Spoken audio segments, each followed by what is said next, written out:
और नए तरीके से डराने की कोशिश करते हैं ताकि आप बार बार यहाँ लौटकर कहानी रहस्यमयी इस चैनल को सब्सक्राइब करें, बेल आइकन दबाएं और डर के सफर में हमारे साथ जुड़े। और आपका स्वागत है के बाद की रहस्यमयी सुबह। गांव में सब कुछ सामान्य दिख रहा था, लेकिन हर कोई जानता था कि यह शांति केवल बाहरी थी। अंशिका, रोहित और गांव के बचे हुए लोगों को लगता था कि गुफा में बूढ़ी औरत के खत्म होने के बाद सब कुछ ठीक हो गया है, लेकिन सच्चाई इससे कहीं ज्यादा खतरनाक थी। अगले दिन सुबह गांव के तालाब के पास एक बच्चे की चीख ने सबका ध्यान खींचा। तालाब के पानी का रंग लाल हो चुका था और पानी की सतह पर खून से बने हुए वही 3 शब्द तैर रहे थे, छक छक छक। गांव के बुजुर्गों ने कहा, यह डरावनी दस्तक केवल एक आत्मा का काम नहीं थी, ये जंगल की प्राचीन ताकत है जो मैं पूरी तरह खत्म करना चाहती है। खौफनाक घटनाओं का सिलसिला। तालाब की घटना के बाद गांव के हर घर में अजीब घटनाएं होने लगी। रात में दरवाजे खुद ब खुद खुलने लगते, दीवारों पर खून के निशान दिखने लगते और हर अमावस्या के बाद किसी न किसी गांव वाले का गायब होना आम बात बन गई। रोहित और अंशिका ने तय किया कि वे इन सब का अंत करने के लिए गांव की गहराई में छिपे रहस्य को खोजेंगे। जंगल की आखिरी यात्रा। बुजुर्गों ने बताया कि जंगल के केंद्र में एक शापित वृक्ष है जो इन सभी घटनाओं की जड़ है। उस वृक्ष को खत्म करना ही इन डरावनी घटनाओं का अंत कर सकता है। अंशिका, रोहित और गांव के कुछ और बहादुर लोग उस शापित वृक्ष को खोजने के लिए निकल पड़े। जैसे जैसे वे जंगल के भीतर गए, उनका सामना असाधारण घटनाओं से हुआ। 1. हवा में लटकती आत्माएं उन्हें रास्ता रोकने की कोशिश करती, किसी का नाम लेकर बुलाना और अचानक गायब हो जाना। अंधकार का साया। जंगल के एक हिस्से में सूरज की रोशनी पूरी तरह गायब थी, उनके मशाल भी अंधकार में बुझने लगे।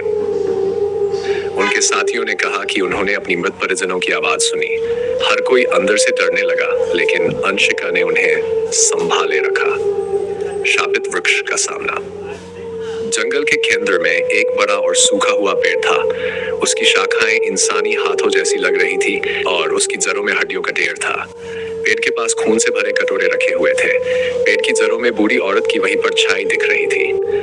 परछाई ने भयानक हंसी के साथ कहा, तुमने मुझे गुफा में खत्म करने की कोशिश की, लेकिन मैं इस वृक्ष की आत्मा हूँ। यह वृक्ष जितना मजबूत है, मैं उतनी ही ताकतवर हूँ। अब तुम सब मेरे गुलाम बनोगे। अंतिम संघर्ष। अंशिका ने ग्रंथों में पढ़ा था कि इस वृक्ष को केवल उसके दिल को जलाकर खत्म किया जा सकता है। वृक्ष का दिल उसकी जड़ों के नीचे छिपा हुआ था, लेकिन जैसे ही अंशिका और उसके साथी पेड़ को काटने की कोशिश करते, जड़ों से भूतिया आकृतियां निकलकर उन पर हमला करने लगती। रोहित ने अपनी जान की परवाह किए बिना कुल्हाड़ी से जड़ों को काटना शुरू किया।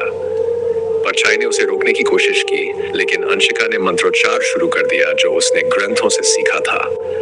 मंत्र के साथ साथ मशाल की आग तेज होती गई और जड़ों के बीच एक काले दिल का आकार उभरने लगा। आखिरी पल, अंशिका ने उस काले दिल पर आग फेंकी। आग लगते ही वृक्ष ने जोरदार चीख मारी और पूरा जंगल हिलने लगा। परछाई ने कहा, तुमने मुझे खत्म कर दिया, लेकिन मैं पूरी तरह कभी नहीं मरूंगी। डर हमेशा तुम्हारे साथ रहेगा। वृक्ष जलकर राख हो गया। जंगल में सन्नाटा छा गया। क्या यह सच में अंत था? गांव में लौटने के बाद अंशिका और रोहित ने देखा कि दस्तक की आवाजें बंद हो गई थी, लेकिन हर रात उन्हें अभी दूर से एक रहस्यमय हंसी सुनाई देती थी।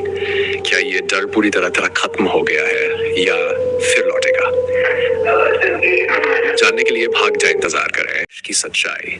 क्या अंशिका और रोहित इस खौफनाक कहानी का अंत कर पाए या ये डर अब भी जीवित है?